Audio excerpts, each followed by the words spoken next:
Welcome to Your Strata Property, the podcast for property owners looking for reliable, accurate, and bite-sized information from an experienced and authoritative source. To access previous episodes and useful strata tips, go to www.yourstrataproperty.com.au.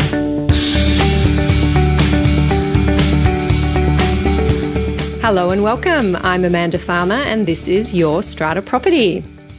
Trent Muffett is the head of property at Soho Property Network. Soho is a social network for real estate. Dubbed the LinkedIn for property, it is building the single largest network of buyers, renters, agents, real estate content and property listings in the world. Now, Soho recently launched in Australia and in Singapore. You can find your next dream home or investment by browsing properties and gaining real-time market insights from professionals in the industry via your personalised real estate news feed. Trent recently moved back to Australia after living in Asia for 8 years, working for Colliers International and Savills. He has a young family, including, Trent says, a 3.5-year-old daughter who runs faster than him. I know how that feels, Trent. Now, Trent decided to move into the prop tech side of the industry after meeting Jonathan Lui, the CEO of Soho, in Singapore, where Jonathan told Trent about this crazy idea he had about creating the LinkedIn for property. Trent says he's been very fortunate to meet so many great people in the industry, learn their frustrations and how technology can help their business. Today, I am absolutely delighted to welcome Trent Muffett from Soho. Welcome, Trent. Thanks, Amanda. Thanks for having me. It is wonderful to have you on the show. And we were just saying off air, I had the privilege of meeting Jonathan Lui when this idea was just in its infancy. And you've been popping up in my social media feeds and I'm learning lots more about what Soho is up to. And it's looking very exciting. So I thought, great time to get you on the show. Yeah, sure. I'm going to start by asking you, Trent, tell us a bit more about Soho. What is it? Who's it for? Why do you think it is set to transform the world's real estate markets? Yeah, so Soho, it's a social network specifically built for real estate. So within Soho, you could, find your dream home. One part of Soho, that's where the kind of listings are. It's very similar to the main listing portals that we have here in Australia, obviously realestate.com and Domain. So you could search for your dream home within the marketplace. But now, because it's also a social network as well, you could also search for people within the network. So those people that join Soho, they're very specific to real estate. So they are buyers or sellers, real estate agents, investors, mortgage brokers, etc. So I guess you now have the ability to kind of search and connect to these people. You could follow them. You could follow their content.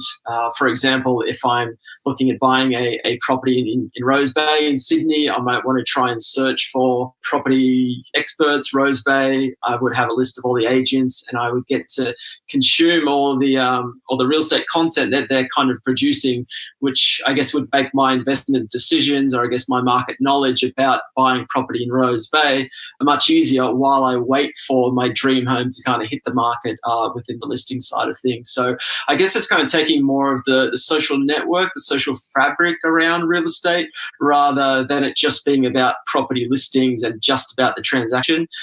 Sure, the listings are there on Soho, go for it. There's about 140,000 listings within the marketplace at the moment, but there's so much more to real estate than just about the listings. Obviously, people want to be educated and they want to update themselves about whether they're buying now, they might be buying in a few years, they might have just have purchased and wanting to do an upgrade or a renovation or whatever that is. So you could follow and I guess consume all the content that you want while waiting for your home to kind of hit the market.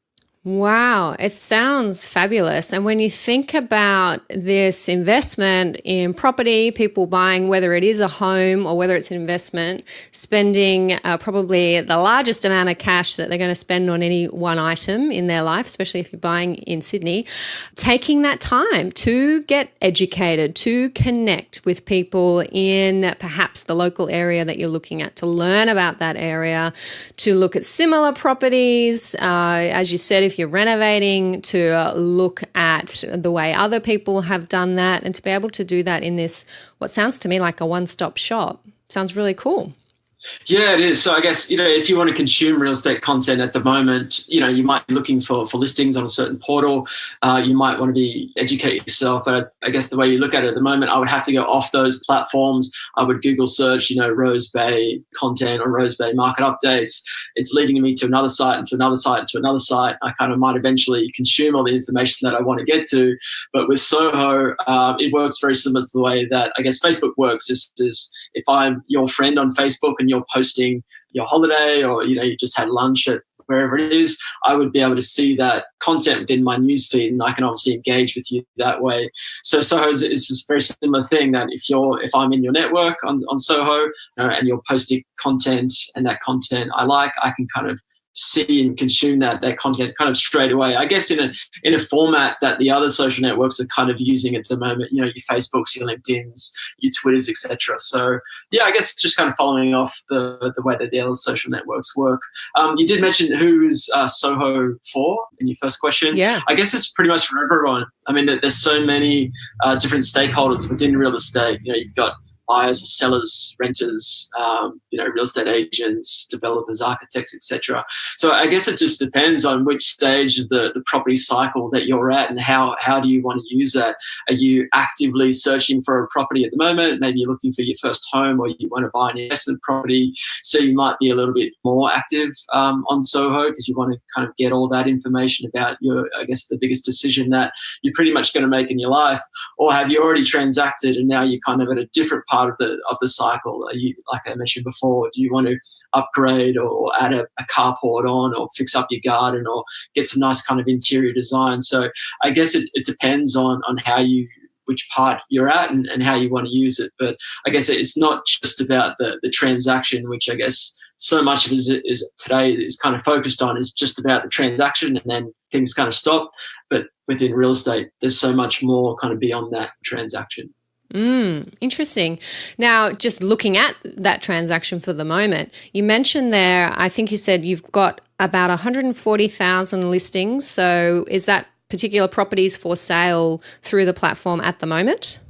Correct, yeah. So we've, I guess last year was very much kind of engaging with the industry, getting good kind of industry support, getting those properties into what we call the marketplace, which is another term for the listing portal side of things, because obviously that's what property seekers want. They want to find their dream home. So, we've been very active last year in terms of engaging with the industry, getting those properties into the marketplace, so that people can actually, start searching for whatever property that they're after. So yeah, there's about 140,000 properties within the network at the moment. There's about 26,000 what we call property seekers that have actually registered to Soho. So that would mean a buyer or a seller or a tenant is actually registered, and they set up a profile. So when you join Soho, it's very similar to the way you join, other social networks like Facebook, for example. You join Facebook, you set up a profile. So Soho is essentially the same thing. You join, you set up a profile. You say, I'm a buyer. I'm Trent Muffet. I'm looking at Rose Bay, Double Bay, Potts Point, and Centennial Park, and I'm looking at between $1 million and kind of $2 million. So we capture all this information, and we capture all that data, and then we can obviously push content and I guess things to you that are relevant to your kind of profile. Like, I would never see something in my newsfeed about property in Parramatta because I'm not interested in Parramatta. That's not my area. But anything within my interested areas, then that would come up in my newsfeed, and I can obviously consume that content that way. It sounds like a property lover's or a property professional's paradise. Yeah, I mean, I'm on Soho obviously a lot, and I consume all the information daily. So, our newsfeed side of the platform is in kind of beta testing at the moment. But we're really excited. We're not far off, I guess, launching that part of Soho. So not too far away at all. Now, with these listings, is it real estate agents who are posting these listings, or can proprietors, vendors post their own listings direct? I guess most of it's going to come from real estate agents, but we don't discourage anyone to not kind of put a property listing up.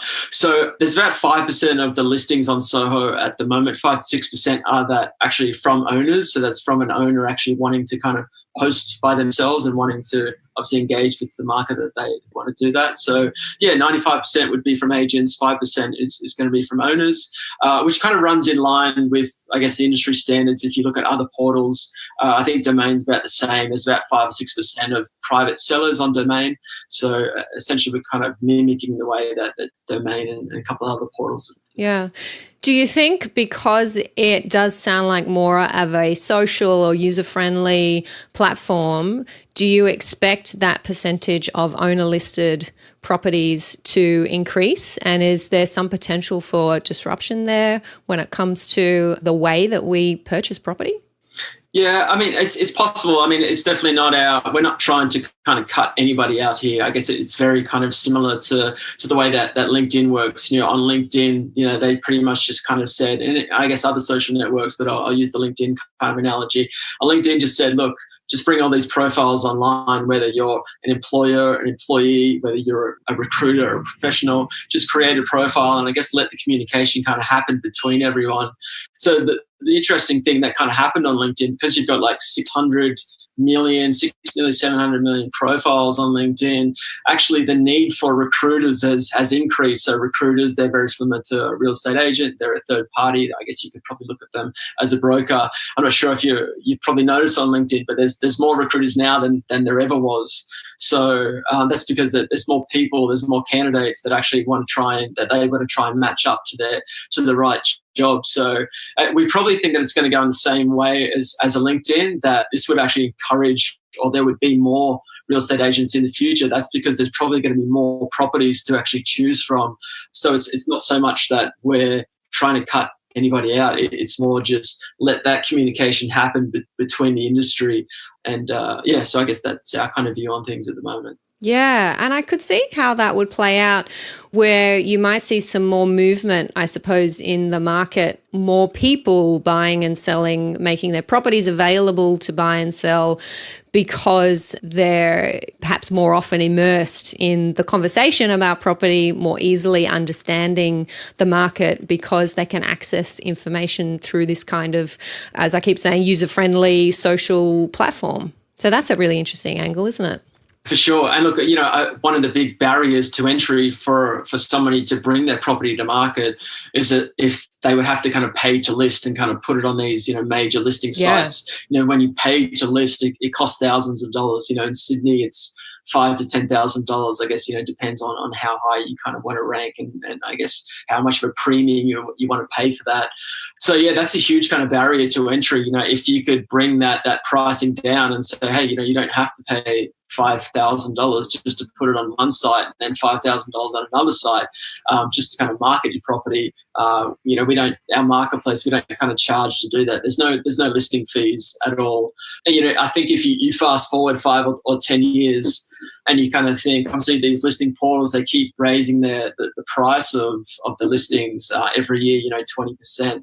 Fast forward 10 years, how much are you going to be paying to actually list something online? You know, is it going to be $20,000, $15,000, $20,000? But the way that social networks work, you know, content is free. You can create a profile on any of the social networks. You become a social influencer. You could post your content, etc. So I guess the opportunity is for Soho to be more in that the social network, the social fabric side of things, where if a real estate agent has content and that content for him at the moment would be a listing, then that listing can go on the internet for free. They shouldn't have to kind of pay for that. And then obviously the content in terms of, you know, market info, market insights, walkthrough videos that they want to do about the property or the area, that's also free, because as technology improves and it gets better, it's actually making things cheaper, not more expensive. So yeah, I guess that's the way that we could potentially see more properties hitting the market, because a very simple thing, it's just free. There's no cost to do that. Sure, if you want to, there's I guess premium features and there's add-ons with Soho that the basic part of it is free, but if you want more, if you want to go above and beyond and I guess search for particular people in particular areas. For example, I'm a real estate agent and I want to search for a buyer in Rose Bay and Double Bay that have registered on Soho that have got between $1.5 to $2 million. You can actually filter through and do those searches. That's more of a paid feature. If you want to use that, you can, but essentially Soho is actually free. Yeah, awesome. It is so exciting, and I can just see this exploding. It's such a fabulous idea. And of course, we know with Jonathan Louis' track record being the founder of Airtasker, Soho just has the potential to take over the property world. I got to say, am I calling it too big? I don't know. I don't think so. No, yeah, I mean, and that was, I guess, one of the reasons why I joined Soho. There's a lot of, I guess, noise in prop tech at the moment, and there's a lot of guys with a lot of ideas, and a lot of those guys are kind of property guys trying to do, I guess, some very technical tech apps and things. So I guess having Jonathan, obviously with their task, he's got a great track record. He's executed before, and what I'm realizing is that if you can't get the tech side of things right, then you really don't have much of a chance at kind of getting the other side of things. So yeah, having a guy like that on board, and obviously a young guy, very experienced, I think there's just a bit of validation there that, hey, we could potentially get the tech side of things right, and if we can get the industry support and consumers actually looking at this, then yeah, look, there's definitely potential there for sure. Now, I do remember that this is a Strata Property podcast. Don't worry, listeners, I know. Trent, what role does Soho have to play for our apartment owners, our residents, and even our strata managers? Yeah, sure. So there's probably a couple of parts here. So on Soho, when you add a property, you could also kind of add the different files. It's like a Dropbox or a cloud storage kind of system. So when you purchase a property, and then after you purchase the property, there are all these files that are associated with that. So, water, strata, council, I guess your rental statements that you get at the end of the month. So we just allow you to then, when you get one of those bills in, you could take a photo of it, and then that would be stored in Soho, very similar to like a Dropbox or cloud storage.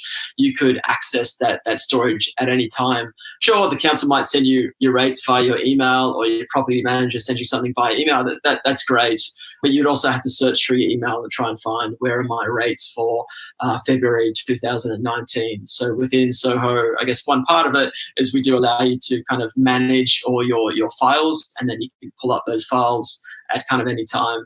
I guess second to that is there seems to be a big kind of disconnect between strata managers and then owners in terms of the way that they actually communicate a message between these kind of two parties. I'll give you an example. So I was in Melbourne about late last year, and I was staying in an Airbnb in Melbourne, a big apartment, had probably 400 or 500 apartments there. And there was a letter under the door. The letter on the door said, lift 1 is going to be out from 11 o'clock until 4 o'clock today because of maintenance issues. So that means the strata manager would have to print off 400 pieces of paper, get somebody to go up 30 floors and drop it into the 400 apartments. That's a pretty kind of inefficient way, I guess, of communicating a message between, strata and the actual owners. So something that we're looking at, and this is, I guess, why we want to get feedback from the strata community, is that you would be able, sure, you can keep doing that if you wanted to, but we would also be able to have a building, and within that building, everybody could be invited who is actually within that building into Soho. And obviously that's like a private kind of closed off network. If you're in another building, you couldn't come into that. So then if Strata then wants to send a message that, the lift is broken down or there's repairs or whatever it is, yep. That could get sent via Soho. And obviously I'm in the network. I would get a push notification saying that, hey, there's the lift is out from 11 o'clock to 4 o'clock. And that would also come up in my news feed as well. So, and I could kind of engage with the strata the way that I want to engage. Maybe I want to write them a message or whatever that is. So I guess those kind of inefficiencies that we see at the moment in terms of engaging with the strata community, I guess those kind of simple things. And I mean, people want that access to instant information. Typically they don't. I mean, when you look at emails, for example, I guess the email open rate is probably about 20% on average. So not many people are actually opening the emails. There's 80% of those guys who actually don't even open the emails. So people want to be communicated in a different way. It's the same as sending you a direct message on Facebook or LinkedIn. It's kind of instant chat. I want that information in the way that is enjoyable for me, which is, I guess, via a newsfeed. And I want to be able to contact you kind of instantly, not through, I guess, a delayed kind of messaging system. So, yeah, that's really exciting for us. And so, yeah, that's why we're really after kind of a lot of feedback from industry because obviously they're the experts. They have all the knowledge. Yep. We can build the tech side of things. So we've got a great team to kind of build that. And yeah, I guess that's the way, a couple of ways that I could see Soho helping owners be a strata community.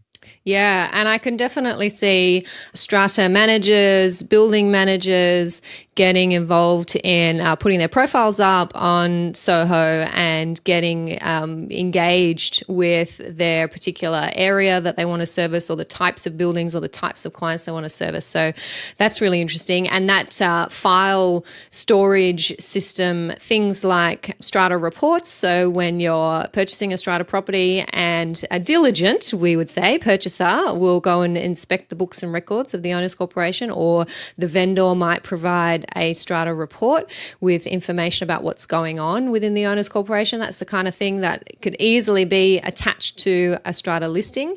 And then moving into that idea of groups. I love that idea of a Soho group set up for your building. I do know a few strata buildings who have tried the Facebook group option, but being a purely social platform and perhaps not dedicated so much to property and improving our property experience, those kind of groups can get a little bit messy. So I'd be very interested to see how Soho manages within those groups the communications perhaps between owners, if that's something that would be allowed, as well as between the manager and the owner, and putting some boundaries around that, because we do, when we live in strata, see our neighbours most days, and some have better relationships than others, and we do need to be a little bit careful when we put those groups together, I think. Yeah, 100%. I mean, look at Facebook. There's so many different groups that you can kind of set up on Facebook. But I guess typically you don't go to Facebook to, talk about or research property. There are some property things in there. You don't typically go to Facebook to look for property listings.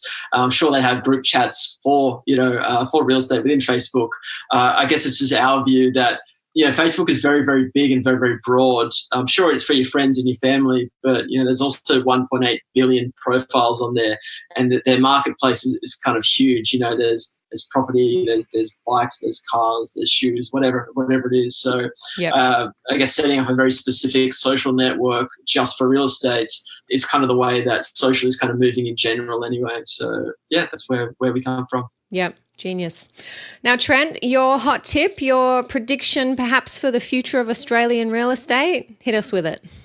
Well, I think in terms of investment, investors in general, they like certainty. When there is a bit of certainty in the market, then they'll start to invest. I just feel, particularly in New South Wales at the moment, there's a bit of uncertainty. Obviously, we've got a state election coming up, got a federal election probably later on in the year.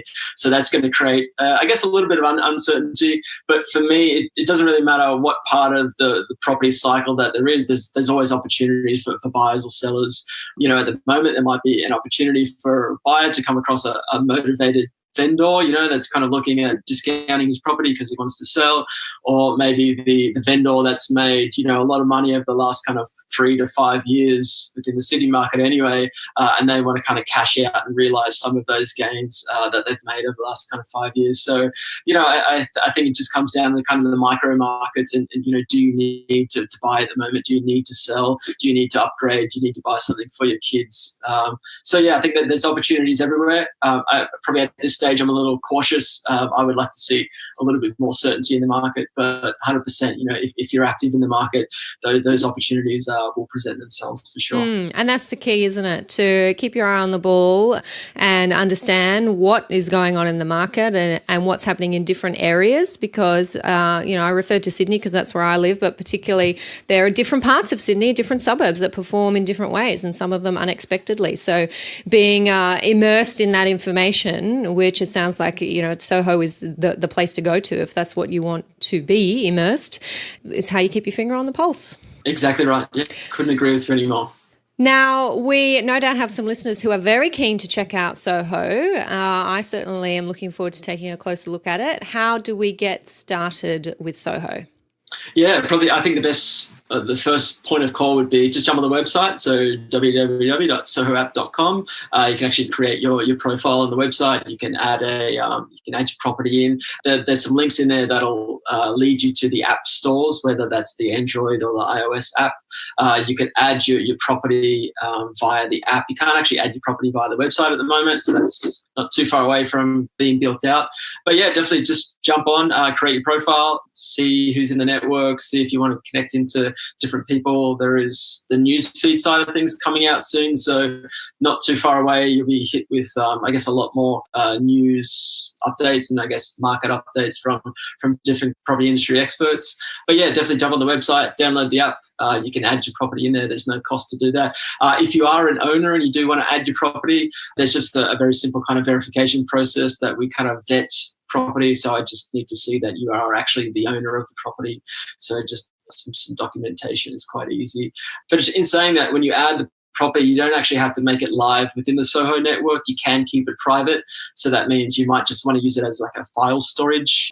And then when you are ready and you're thinking, yeah, well, I'm looking at selling now, you could then just flick the switch and then that would go to a live listing. So it depends where you are at the stage. Are you actively selling? Are you just passively selling at the moment? Awesome. Okay, so that is sohoapp.com, sohoapp.com. I'll put a link to that over in our show notes so listeners can click through. Now, Trent, you have a pretty cool looking kind of video series, I'm going to call it, called Carpool. Tell us about Carpool. I am intrigued. Yeah, so I'll have to get you on the show. I'll have to get you in the car next time. So I set up I was actually watching the James Corden. He's got this guy he's actually an English guy. He's based in the US now. He's got something called Carpool Karaoke. Yes. So anyway, he goes around and, films all these celebrities and they kind of sing in the car. So I looked at that and I was in absolute hysterics watching it with my wife. And I just thought the concept was really, really cool. So I pretty much just modeled his concept, but it's called PropTech Carpool. I've only had one guy who actually wanted to sing within the car, which was good. Why not? But yeah, exactly. But I guess most people, it's just kind of talking about, I tend to interview industry leaders and influencers and get their views on the market or buying opportunities or selling opportunities, etc. And I guess it's in a carpool kind of a setting, so it's kind of a casual setting. So I think we've done 15 or 16, which has been great, and feedback's been good. So yeah, I think we'll keep going with that. It's just, I guess, another way to kind of communicate different messages from industry leaders out to the market. Absolutely. And it looks like a whole heap of fun. When I see it pop up in my LinkedIn feed, I always click through and have a look at who you're interviewing. It reminded me when I first saw it, I thought of Jerry Seinfeld's Comedians in Cars. Oh, yeah. I've seen that one, yeah. It's very really similar as well. Yeah, just as funny, I'm sure. We're setting the bar now. That's right. Now, Trent, the question I ask everybody who is on the show, what books have had the greatest impact on you and why? Wow. There's probably a couple. I think Viktor Frankl's Man's Search of Meaning. I read that a number of years ago. That's a bit of a favourite for a lot of people. And I think there's another guy called Dale Carnegie. So he wrote a couple of different books. One of those was called How to Win Friends and Influence People. So, yeah, I guess those books kind of appealed to me. Definitely the Dale Carnegie one, because I guess so much of what we do is I guess interpersonal kind of relationships and relationships with other people. So, really kind of understanding them, where they come from, how they like to kind of be engaged. So, yeah, books like that, they're probably my top two ones that I've enjoyed so far. But, I read a bunch of books, so they're the top two. Yeah, it is hard to pick, isn't it? I'll make sure we've got links to those books in our show notes as well, so our listeners can check them out if they haven't already. Time to wrap up. I am so excited to see where Soho heads and how it grows. Really, it is such a genius idea and I can just see it taking off. I love the line, the LinkedIn of property, because it really does encapsulate what it is that we're doing here. But it won't be long, I think, before Soho will just be a household name and everybody will know what it is that Soho does, just as they know what the Facebook does. That's right. Yeah. I mean, hopefully, this year is more of our kind of, I guess, a breakout year for us. Last year was very much still building out the platform and get some industry support. So, yeah, this year we, I guess, look to getting more consumers, I guess, a few more eyeballs on it. And, we'll see how we go. I think we're pretty confident. We've got a great team. We've got a great leader. Most of our guys are based out in Singapore. I think there's a team of 12 all up. So, yeah, it's exciting year for 2019 for Soho. Fun times. I'm sure we'll have you back on the show in future. Anytime. Thanks so much, Trent. Thanks, Amanda. Cheers. Thank you for listening to Your Strata Property, the podcast which consistently delivers to property owners reliable and accurate information about their strata property. You can access all the information below this episode via the show notes at www.yourstrataproperty.com.au. You can also ask questions in the comments section, which Amanda will answer in her upcoming episodes. How can Amanda help you today?